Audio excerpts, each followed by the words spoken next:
देखना चाहिए और फिर सोचना चाहिए कि क्या ये डेड इकोनॉमी है। ये आज की सबसे दिलचस्प खबर आपके लिए होने वाली है। थोड़ा सा इंतज़ार कीजिए, क्योंकि सबसे पहले आज हम आपको ये दिखा रहे हैं कि प्रधानमंत्री मनमोहन सिंह की यूपीए सरकार अपने कार्यकाल में कैसे पाकिस्तानी आतंकवादियों से बातचीत कर रही थी। ये खुलासा कश्मीर के आतंकवादी और जम्मू कश्मीर लिबरेशन फ्रंट के प्रमुख यासीन मलिक ने अदालत में दिए अपने एफिडेविट में किया है। लेकिन पहले आपको ये दिखाते हैं कि यासीन मलिक है कौन। आप में से बहुत सारे लोग शायद यासीन मलिक को भूल चुके होंगे, या आज हमारे जो युवा हैं, हमारी जो जेन जी है, वो शायद यासीन मलिक को ठीक से नहीं जानती होगी कि यासीन मलिक कितना खतरनाक आदमी है। तो यासीन मलिक एक कश्मीरी आतंकवादी है, खतरनाक आतंकवादी। यासीन मलिक पर आरोप है कि वर्ष 1989 में उसने पूर्व गृह मंत्री मुफ्ती मोहम्मद सईद की बेटी रुबैया सईद का अपहरण किया था।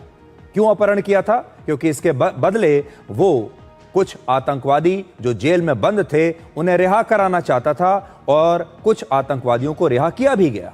तो सोचिए क्या जमाना था 1989 में। भारत के गृह मंत्री की बेटी का अपहरण कर लेते हैं लोग आतंकवादी, और फिर अपने साथियों को उसके बदले में जेल से रिहा करा लेते हैं। फिर इसके अगले ही वर्ष जनवरी 1990 में यासीन मलिक ने श्रीनगर में सरेआम भारतीय वायुसेना के 4 अधिकारियों की हत्या की। वायुसेना के ये चारों अधिकारी उस समय सड़क पर अपनी बस का इंतजार कर रहे थे, और तभी यासीन मलिक दूसरे आतंकवादियों के साथ मोटरसाइकिल पर आया और उसने AK-47 राइफल से इन अधिकारियों को गोलियों से बुरी तरह से भून दिया। इस आतंकवादी हमले में तब 22 से ज्यादा लोग घायल हुए थे। इस हमले में वायुसेना के स्क्वाड्रन लीडर रवि खन्ना की मौत हो गई थी। एक स्क्वाड्रन लीडर, सोचिए, उसकी हत्या इस आतंकवादी ने की, और स्क्वाड्रन लीडर रवि खन्ना की पत्नी न जाने कितने वर्षों तक इंसाफ के लिए दर दर भटकती रहीं। ये तस्वीर आज उनकी देखिए। उनके घर को उजाड़ने वाला यही आतंकवादी है। और इस आतंकवादी हमले के करीब 30 वर्षों के बाद, सोचिए इंसाफ कब मिला, 30 साल के बाद वर्ष 2020 में जम्मू की स्पेशल टाडा कोर्ट में यासीन मलिक के खिलाफ आरोप तय हुए। सजा नहीं हुई, सिर्फ आरोप तय हुए हैं 2020 में जाकर। और यह मामला आज भी अदालत में चल रहा है, यानी इस हत्या की सजा आज भी यासीन मलिक को नहीं मिली है। अभी तक यह केस चल रहा है। इस समय यासीन मलिक टेरर फंडिंग के एक मामले में दिल्ली की तिहाड़ जेल में उम्र कैद की सजा काट रहा है, और उस पर आरोप है कि उसने जम्मू कश्मीर में हिंसा फैलाने के लिए, आतंकवाद फैलाने के लिए और आतंकवादियों के नेटवर्क को तैयार करने के लिए, आतंकवादियों को मजबूत करने के लिए पाकिस्तान से पैसा लिया था। अब आप समझ गए होंगे कि यासीन मलिक कितना खतरनाक आतंकवादी है, और वो भारत का कितना बड़ा दुश्मन है, वो आप सबका कितना बड़ा गुनहगार है।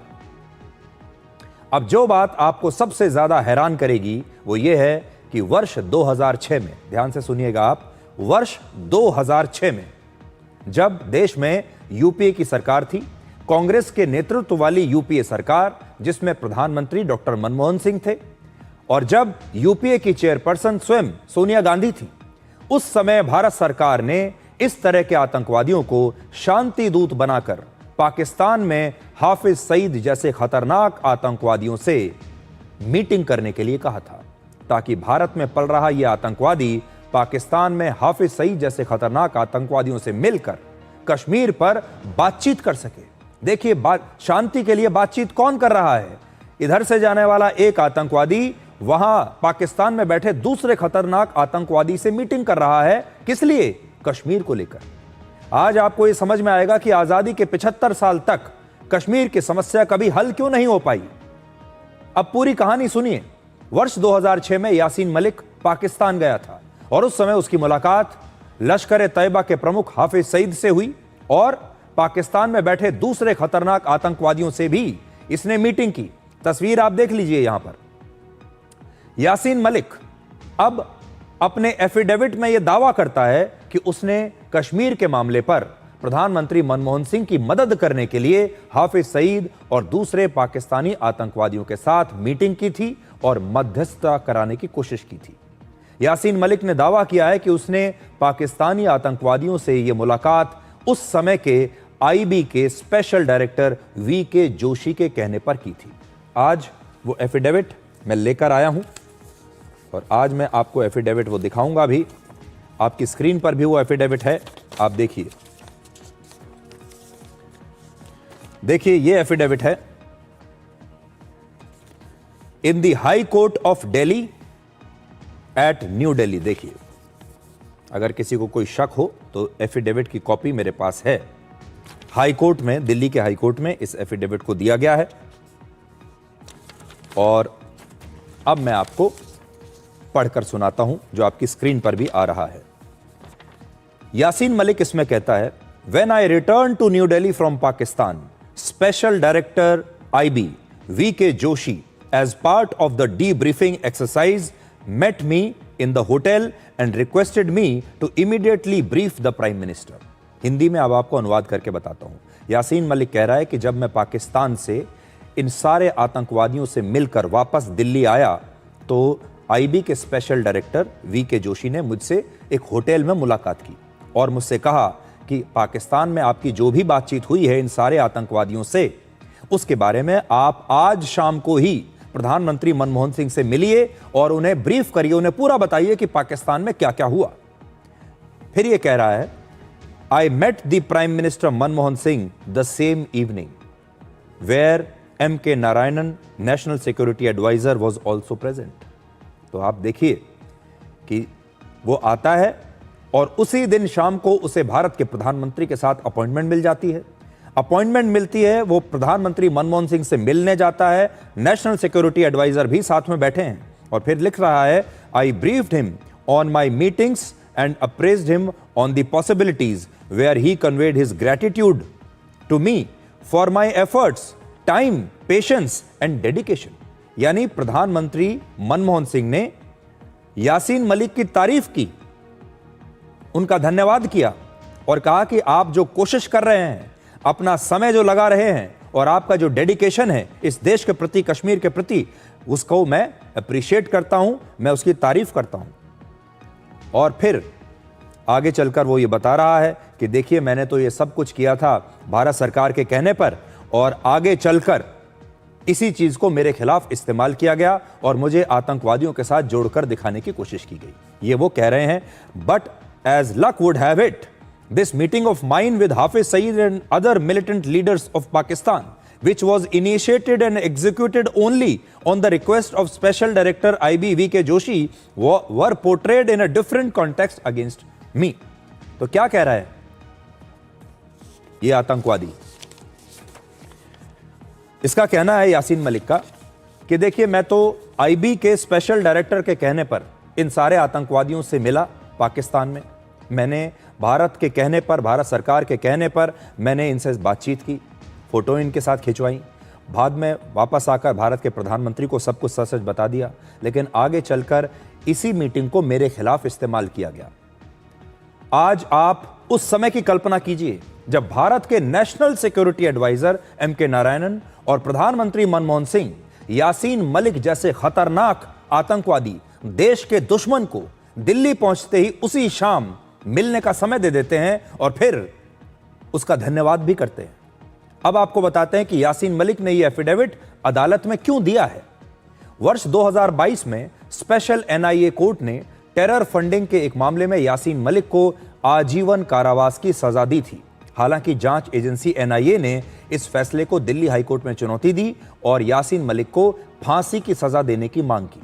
यानी अदालत ने उन्हें आजीवन कारावास की सजा सुनाई है, लेकिन NIA कहता है कि नहीं, उम्र कैद नहीं, इस आदमी को फांसी की सजा होनी चाहिए। और इसी मामले में यासीन मलिक ने दिल्ली हाई कोर्ट में अपना ये एफिडेविट दायर किया है। तो लड़ाई ये चल रही है कि ये जो टेरर फंडिंग का मामला है, मामला क्या है कि यासीन मलिक को पाकिस्तान से पैसा मिलता था। किस चीज का पैसा? कश्मीर में पत्थरबाजी कराने के लिए, कश्मीर में आतंकवाद फैलाने के लिए, कश्मीर में युवाओं को आतंकवादी बनाने के लिए, आतंकवादियों का नेटवर्क मजबूत करने के लिए ये यासीन मलिक पाकिस्तान से पैसा लेता था। वो बात भारत की अदालतों में साबित हो गई। उम्र कैद की सजा ये अभी काट रहा है और NIA कहता है कि नहीं, उम्र कैद नहीं, बल्कि इसे फांसी की सजा मिलनी चाहिए। प्रधानमंत्री मनमोहन सिंह और यासीन मलिक की मुलाकात की तस्वीर आने के बाद पूरे देश का यही सवाल था कि आखिर प्रधानमंत्री ने एक इतने खतरनाक आतंकवादी से मुलाकात क्यों की, जिस आतंकवादी के हाथ में खून लगा हुआ है, जिसने भारतीय एयरफोर्स के 4 अधिकारियों की खुलेआम हत्या की है, जिस पर इतने गंभीर आरोप हैं, जिसने भारत के होम मिनिस्टर की बेटी को किडनैप किया, उससे प्रधानमंत्री मनमोहन सिंह आखिर क्यों मिले?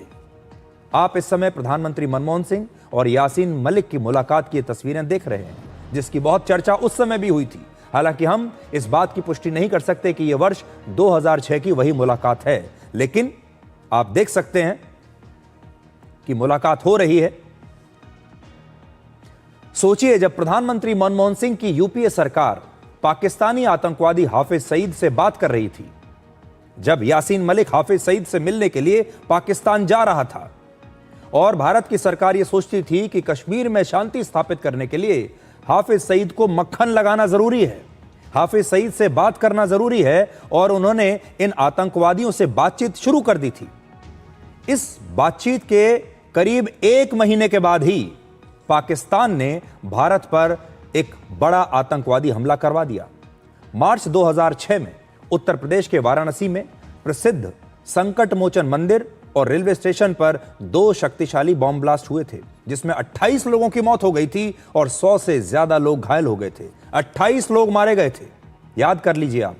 फरवरी 2006 में यासीन मलिक ने हाफिज सईद से मुलाकात की और जुलाई 2006 यानी 5 महीने के बाद ही लश्कर ए तैयबा ने मुंबई की लोकल ट्रेन्स में सीरियल बम धमाके किए। 7 सीरियल बम धमाके किए, 7 जगहों पर, जिसमें 209 लोगों की मौत हुई। आप इस संख्या को याद रखिएगा, 209 लोग मारे गए और 700 से ज्यादा लोग घायल हो गए। मुंबई के लोगों को आज भी ये सीरियल बॉम्ब ब्लास्ट जरूर याद होंगे। और यह हमला आतंकवादियों के साथ इस बातचीत के सिर्फ 5 महीने के बाद हुआ था। फिर आगे बढ़ते हैं। मई 2008 में राजस्थान की राजधानी जयपुर में 8 स्थानों पर सीरियल बॉम्ब ब्लास्ट हुए, जिसमें 71 लोग मारे गए और 200 से ज्यादा लोग घायल हुए। ये धमाके जानबूझकर ऐसी जगहों पर की गई जहां पर बहुत भीड़ भाड़ होती है। भीड़ भाड़ वाले बाजारों में और धार्मिक स्थलों पर यह हमले किए गए। और आपने देखा होगा, एक कोशिश उस समय चल रही थी कि मंदिरों पर हमले किए जाएं। पाकिस्तानी आतंकवादियों से यूपीए की सरकार की बातचीत के बाद सबसे बड़ा हमला हुआ 2008 मुंबई में। लश्कर ए तैयबा के 10 आतंकवादियों ने हमला करके 3 दिनों तक पूरी मुंबई को अपना बंधक बनाकर रखा। और इस हमले में मुंबई के मशहूर Taj hotel, Oberoi hotel, Nariman house, Chhatrapati Shivaji terminus और बहुत सारी जगहों पर आतंकवादी हमले हुए। और इस हमले में 175 लोग मारे गए और 300 से ज्यादा लोग घायल हुए। आप ये भी देख लीजिए, 26/11 का हमला जिसे हम कहते हैं, यह सब कुछ तब हो रहा था जब भारत की सरकार उस समय पाकिस्तान में बैठे इन खतरनाक आतंकवादियों से बातचीत कर रही थी, इन्हें शांति दूत समझ रही थी और सोचती थी कि इनके बिना कश्मीर में शांति हो नहीं सकती। और ये लोग क्या कर रहे थे, ये आपके सामने आपकी स्क्रीन पर है। ये उस समय के कुछ बड़े आतंकवादी हमले हैं। हालांकि ये वो दौर था जब लगातार बम धमाके और टेरर अटैक करके पाकिस्तान के आतंकवादियों ने भारत को छलनी कर दिया था। न जाने कितने भारत के नागरिकों का खून बहाया था। यानी जब यूपीए सरकार के कहने पर पाकिस्तानी आतंकवादियों से बातचीत हुई तो देश ने उसकी बहुत बड़ी कीमत चुकाई और पाकिस्तान के इन आतंकवादियों ने यह दिखा दिया कि वो शांति में विश्वास करते ही नहीं है। मैं उस दौर की बात कर रहा हूं जब लोगों को घर से बाहर निकलने में डर लगने लगा था। उस दौर की बात कर रहा हूं जब कोई होली, दिवाली जैसा मौका आता था, कोई त्योहार का मौका आता था, तो लोग एक दूसरे से कहते थे कि त्योहार के दिन बाजार मत जाना, त्योहार के दिन किसी शॉपिंग मॉल में मत जाना, क्योंकि आतंकवादी कभी भी कहीं भी हमला कर सकते हैं। इतना डर फैला हुआ था इस देश में। अब आपको आतंकवाद के खिलाफ यूपीए सरकार के युग में और मोदी युग में क्या फर्क है, यह दिखाते हैं। मनमोहन सिंह की सरकार पाकिस्तानी आतंकवादियों से बात करती थी और मोदी सरकार उन आतंकवादियों और उनके ठिकानों को मिट्टी में मिलाती है। एक सरकार मीटिंग करती थी और दूसरी सरकार मिट्टी में मिलाती है। मनमोहन सिंह की सरकार ने आतंकवादियों के खिलाफ कमजोर नीति अपनाई और प्रधानमंत्री मोदी ने साफ संदेश दिया कि आतंकवादियों को घर में घुसकर मारने की नीति ऐसे ही चलती रहेगी। पूर्व प्रधानमंत्री मनमोहन सिंह आज अपना बचाव करने के लिए हमारे बीच नहीं है। हम ये नहीं कह सकते कि आतंकवादियों से बातचीत या मीटिंग करने की जो नीति थी ये खुद स्वर्गीय मनमोहन सिंह ने बनाई थी, क्योंकि आज ना तो वो अपना पक्ष रखने के लिए हमारे बीच में है और ना ही अपना बचाव करने के लिए हमारे बीच में है। इसलिए हम आज भी ये नहीं कह सकते कि ये उनकी मर्जी से हो रहा था, उनकी इच्छा से हो रहा था, ये उनकी खुद की बनाई हुई नीति थी, या फिर उस सरकार में उनके ऊपर भी कोई ऐसा बैठा हुआ था जिसने उनसे ये सब करने के लिए कहा था और उन्हें ये सब करना पड़ा। हालांकि आज कांग्रेस के नेता कह रहे हैं कि आतंकवाद से बातचीत करना, आतंकवादी से बातचीत करना यूपीए सरकार की नीति का हिस्सा था। आप मोदी युग और यूपीए सरकार के युग में आतंकवाद के खिलाफ ये फर्क स्पष्ट तौर पर आज आप देख सकते हैं। टेररिस्ट के साथ, हफीज वगैरह के साथ वो संपर्क में थे, तो पहले भी आता एक एफिडेविट के द्वारा हुआ है। मीन्स इनका अप्रोच क्या था। आज देश में टेररिस्ट एक्टिविटी क्यों कम हुआ है? क्योंकि हमारा अप्रोच बहुत स्पष्ट है। ये नॉनसेंस हम टॉलरेट नहीं करते। अगर वो पाकिस्तान में भी बैठते हैं तो इसका परपेट्रेटर जहां भी बैठे हो, ये जो योजना करके उधर बैठ के इधर से चलाता है, ऐसे अभी नहीं होता है। तो जैसे प्रधानमंत्री जी ने और गृह मंत्री जी ने बार बार कहा है और रक्षा मंत्री ने घुस के मारेंगे, ये तो हो रहा है। अभी तो यासीन मलिक को पकड़ के अंदर डाले, ये प्रधानमंत्री जी के निवास में जाके उनको बिरयानी खिलाते थे। ये लोग इनके क्या अपेक्षा करते हैं, इसीलिए लोग उनको तिरस्कार कर रहे हैं ना। हमें नहीं समझ में आ रहा कि ये सिलेक्टिवली आप एफिडेविट के कुछ पन्नों को लीक कर करके क्या हासिल कर लेंगे। प्रधानमंत्री एक देश के, अगर देश की नीति है कि संवाद करना है तो तमाम स्टेक होल्डर से बात कर रहे हैं, वो वाजपेयी जी हों या मनमोहन सिंह जी हों, तो क्या गलत है? तो आज ये सच्चाई एक आतंकवादी ने खुद ही अपने एफिडेविट में पूरे देश को बता दी है। और ये हम नहीं कह रहे हैं, ये मेरा कोई अंदाज़ा नहीं है, ये मेरा कोई आकलन नहीं है। ये यासीन मलिक नाम का ये जो आतंकवादी है, इसने दिल्ली हाई कोर्ट में खुद एक एफिडेविट में ये सब कुछ लिखा है। कई बार आपको ये बात समझ में नहीं आती होगी कि आखिर कश्मीर की जो समस्या थी वो हल क्यों नहीं हुई।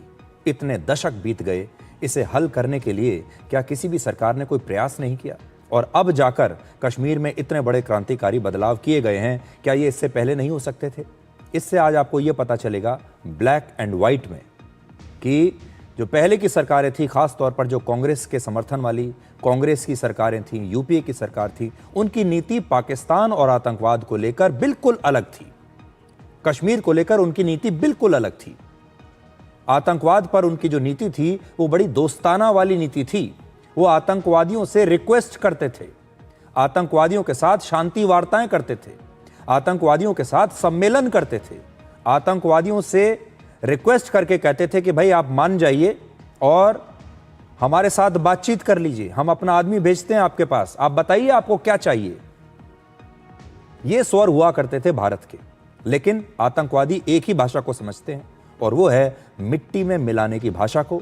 और पिछले 11 साल से मोदी सरकार उन्हें इसी भाषा में समझा रही है। और अब आप देख लीजिए, पाकिस्तान के जो आतंकवादी हैं उन्हें अब एक एक बात अच्छे से समझ में आती है, क्योंकि उनकी भाषा में हम उन्हें समझा रहे हैं। चाहे उरी का सर्जिकल स्ट्राइक हो, बालाकोट का एयर स्ट्राइक हो, या फिर अब ऑपरेशन सिंदूर हो, ये सब कुछ उन्हें ठीक से समझ में आ रहा है। यही भाषा उनके साथ अपनाई जा सकती है। अब कांग्रेस के पाकिस्तान प्रेम के बारे में आज आपको एक और बड़ी खबर बताते हैं कि पहले इंडियन ओवरसीज कांग्रेस के प्रमुख सैम पित्रोदा जो थे, उन्होंने कहा है कि पाकिस्तान उन्हें अपने घर जैसा लगता है और उन्होंने ये भी सलाह दी है कि भारत को पाकिस्तान के साथ अपने रिश्तों को और बेहतर बनाना चाहिए। तो सैम पित्रोदा ने आज देखिए क्या कहा है। वो कांग्रेस के नेता माने जाते हैं और कई लोग तो उन्हें राहुल गांधी का गुरु बताते हैं, लेकिन पाकिस्तान से उन्हें कितना प्रेम है। अगर आज इनकी सरकार आ जाए तो ये अपने दरवाजे पाकिस्तान के लिए फिर से खोल देंगे। और शायद उन आतंकवादियों से फिर से बातचीत करने की कोशिश शुरू कर देंगे। उनका आज का बयान सुनिए। Our foreign policy, according to me, must first focus on our neighborhood.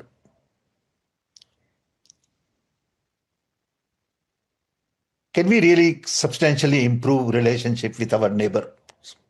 They are all small. They all need help. They are all going through difficult times. And there is no need to fight. Of course, there is a problem of violence. Of course, there is a problem of terrorism and all that is there. But at the end of the day, in that neighborhood, there is common gene pool. I've been to Pakistan, and I must tell you, I felt at home. I've been to Bangladesh. I've been to Nepal. And I feel at home. I don't feel like I'm in foreign country. They look like me, they talk like me, they like my songs, they eat my food. Okay? So I must learn to live with them in peace and harmony. That's my first priority. तो Sam Pitroda कहते हैं कि पाकिस्तान में मुझे घर जैसा लगता है, बांग्लादेश में भी मुझे घर जैसा लगता है, नेपाल में भी मुझे घर जैसा लगता है। लेकिन बड़ी बात यह है, बिल्कुल लगता होगा, क्योंकि ये सब भारत का ही हिस्सा थे पहले। ये सारे जो देश हैं, ये एक ज़माने में भारत का हिस्सा थे, तो घर जैसा तो लगेगा ही। लेकिन अगर शरीर का कोई हिस्सा दर्द देने लगे, शरीर के किसी हिस्से में कैंसर हो जाए, तो आप क्या करेंगे? क्या हम पाकिस्तान में घर जैसा महसूस करते हैं तो क्या उन्हें इजाज़त दे दें कि वो भारत में आतंकवाद फैलाएं? बांग्लादेश में अगर घर जैसा महसूस करते हैं तो उनके घुसपैठियों को यहाँ मकान देना शुरू कर दें? सैम पित्रोदा को राहुल गांधी का बहुत करीबी माना जाता है, उनका गुरु भी माना जाता है। और इससे पहले मई 2024 में सैम पित्रोदा ने एक और ऐसा ही विवादित बयान दिया था, जिसमें उन्होंने नॉर्थ ईस्ट के लोगों की तुलना चीन के लोगों से की थी और दक्षिण भारत के लोगों की तुलना अफ्रीका के लोगों से की थी। और इस विवाद के बाद उन्हें इंडियन ओवरसीज कांग्रेस के अध्यक्ष पद से इस्तीफा देना पड़ा था। अब बीजेपी ने कहा है कि सैम पित्रोदा को अपने बयान पर माफी मांगनी चाहिए। क्या जो सैम पित्रोदा ने कहा, क्या वो देश विरोधी नहीं है? वो गांधी वाड्रा परिवार का देश विरोधी मानसिकता, उनका चाल चरित्र भारत की यूनिटी और इंटेग्रिटी के खिलाफ दर्शाता है। गांधी वाड्रा परिवार का दिल सैम पित्रोदा के बयान से यह स्पष्ट हो गया, हिंदुस्तान के अंदर नहीं बसता, उनका दिल पाकिस्तान, आतंकी पाकिस्तान में बसता है। गांधी वाड्रा परिवार को इस देश के वीर सैनिकों से इस कथनी पे माफी मांगनी चाहिए और ये देश विरोधी कांग्रेस को कभी भी इस तरीके के स्टेटमेंट द्वारा माफ नहीं करेगा। मैंने आज शुरुआत में आपको बताया था कि आज हमारे पास आपको देने के लिए बहुत बड़ी बड़ी खबरें हैं। एक खबर आपको बता दी, एक और बहुत बड़ी खबर हमारे पास है। आतंकवादियों पर यूपीए सरकार की नीतियों के बाद अब हम घुसपैठ की राजनीति करने वाले नेताओं के लिए आज कुछ सबूत लेकर